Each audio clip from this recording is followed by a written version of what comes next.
Irjen Pol Verdi Sambo secara resmi dipecat di Korps Bayangkara. Hal itu berdasarkan putusan sidang kode etik dan profesi Polri terhadap Sambo pada Kamis 25 Agustus kemarin. Pemecatan atau pemberhentian tidak dengan hormat terhadap Irjen Sambo diputuskan melalui hasil sidang Komisi Kode Etik Polri yang digelar sejak pagi di Gedung TNCC Mabes Polri, Jakarta Selatan. Untuk laporan selengkapnya akan disampaikan langsung oleh wartawan Tribun News Versianus Waku yang kini sudah terhubung bersama kami. Silakan rekan Waku. Ya, baik rekan Mei. Irjen Pol Verdi Sambo secara resmi dipecat dari Korps.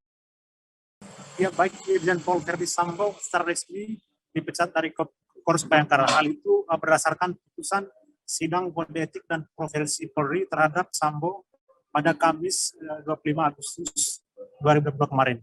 Pemecatan atau pemberhentian tidak dengan hormat terhadap Irjen Sambo diputuskan melalui hasil sidang Komisi Kode Etik Polri yang digelar sejak pagi di Gedung TNCC Mabes Polri, Jakarta Selatan.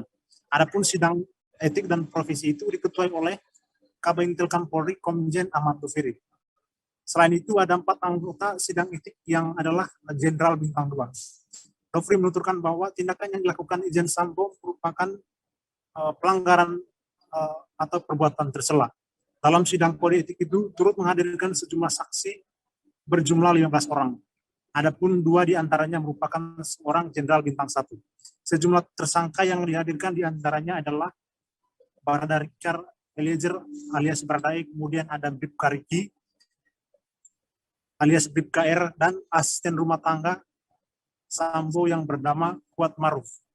Sementara pagi tadi Tribuners sekalian sekitar pukul 10.48 waktu Indonesia Barat, istri Verdi Sambo, Putri Chandrawati, tiba di gedung Bareskrim Polri.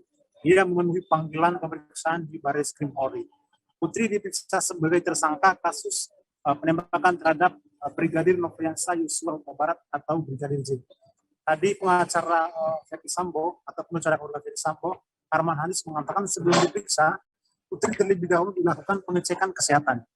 Arman menjelaskan setelah dilakukan pengecekan kesehatan, dilanjutkan dengan pemeriksaan berita acara pemeriksaan. Baik rekan, sekian dulu informasi dari saya. Baik, terima kasih rekan Versianus Waku atas laporan Anda. Selamat bertugas kembali. Terima kasih sudah nonton.